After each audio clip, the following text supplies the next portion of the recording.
It is Thursday, December 10th, 2016. I'm Steve Miller, and this is the Asia Brief.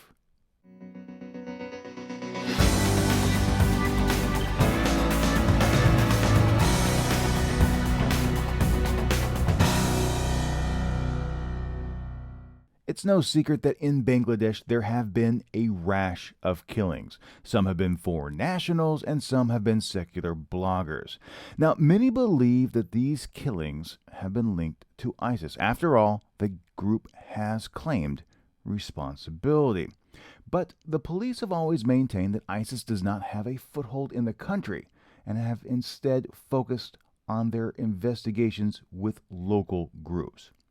Now, recently, Deputy Inspector General of Police Humayun Kabir said Musud Rana is believed to be a member of the Jumatul Mujahideen Bangladesh, or JMB, and actually told magistrates on Monday that he and his accomplices actually attacked and killed Kunjo Hoshi, a Japanese national, back in October of 2015.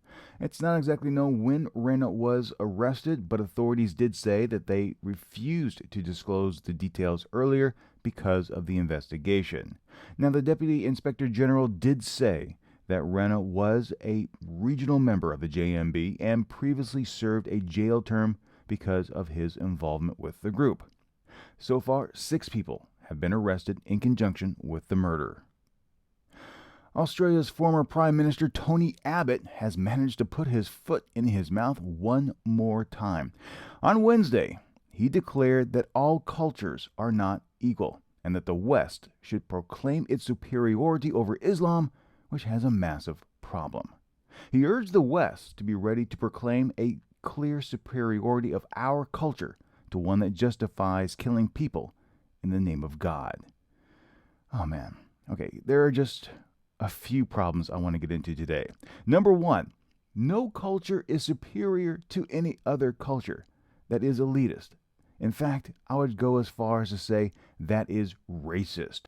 Number two, when you insist that your culture is better than another, let me tell you, that is incredibly offensive. In fact, I would even go as far as to say that's incredibly divisive. Number three, ISIS, or Daesh, whatever you want to call it, it is a death cult. It is not a culture. It is a group of whack jobs. You can't compare your culture to one of a cult. It just doesn't work. And number four, you have to stop linking Muslims as a whole with ISIS. ISIS is not a group that is indicative of the Muslim culture, of Islam. It is a radical group. It is an outlier. It is a cult that needs to be put down. When individuals make statements like this, they actually help ISIS. And that's the real problem. ISIS is continuing to exist because the West has not collectively found a way to figure out why people are drawn to it. You have to break that cycle. The more that we make statements that all Muslims are terrorists, that all Muslims are inherently part of ISIS, it actually goes and serves their purpose. It divides society into an us and them. And that is what we have to get away from. Moving to Southeast Asia, since the junta took control in a military coup a few years ago in Thailand, there has been a continual crackdown on personal freedoms, especially when the lèse-majesté, or royal defamation law, comes into play. There have been a serious uptick in the number of arrests of the past few years. In fact, when you look at those being detained, 3 people have died in military jail during the investigation related to their lèse-majesté crimes.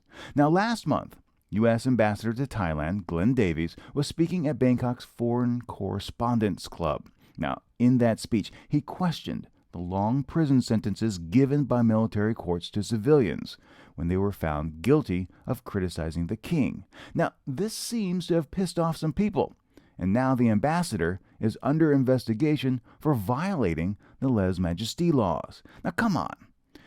While I don't agree with these defamation laws, the king wasn't really mentioned in the ambassador's speech, only criticizing the junta and the way it's interpreting the laws and handing down these prison sentences.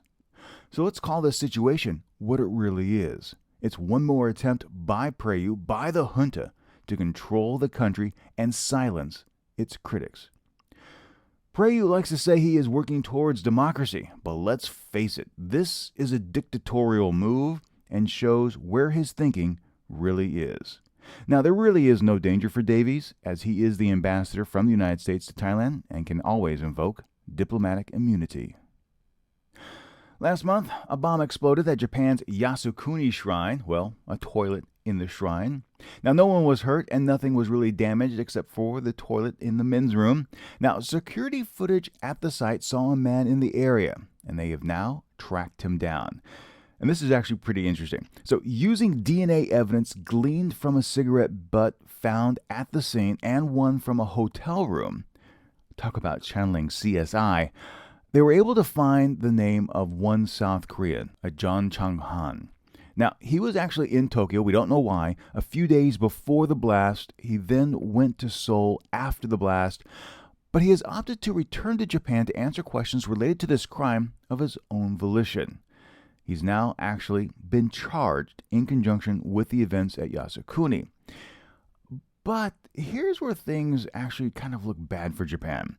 He was charged with entering the shrine for unlawful purposes, essentially trespassing to a higher degree.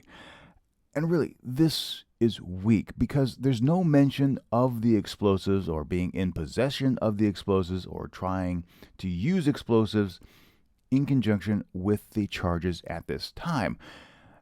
And if you're going to detain a foreign national for a crime of this nature, come on, you really need to try and link the crime with the explosive. If you can't mention that, that really shows your case is weak. Now, this isn't to say that John actually didn't do it, but if you're going to make the case stick, you need to do better. And finally, from the Tell Me Something I Don't Know desk, the UN Committee Against Torture says torture and ill treatment are widespread in China, and that the internationally prohibited practice remains deeply entrenched in the country's criminal justice system. 10 independent experts said a Chinese delegation, which presented its case to the United Nations Committee, acknowledges torture is a big problem in China, but it said the delegation did not provide data on the extent and the prevalence of this outlawed practice. Now, also missing from the report that the Chinese delegation gave was how many people have died from torture or were in custody, how many were in off-book or black sites, and how many cases of torture have been investigated. Now, this is because under UN rules, member states must answer questions when torture allegations arise, and, let's just be honest, if that truly is the case, why aren't they digging more into U.S. practices on the so-called war on terror? Jens Mudvig, one of the committee members, said that among the practices that could easily amount to torture is a sanctioned method of interrogation.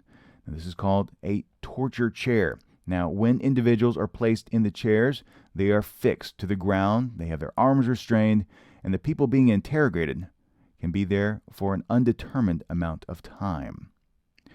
China has outlawed the practice of torture back in 2013, but simply because something is outlawed doesn't mean that people are going to stop doing it in a systematic way when it's ingrained into that particular culture. There has to be a fundamental change at the core, and that simply hasn't happened in China.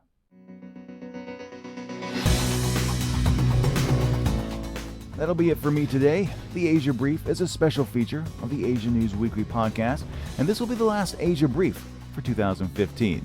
So if you enjoyed the podcast, please do me a favor and share it with your friends. And if you haven't, subscribe so you won't miss the podcast when it comes back in 2016.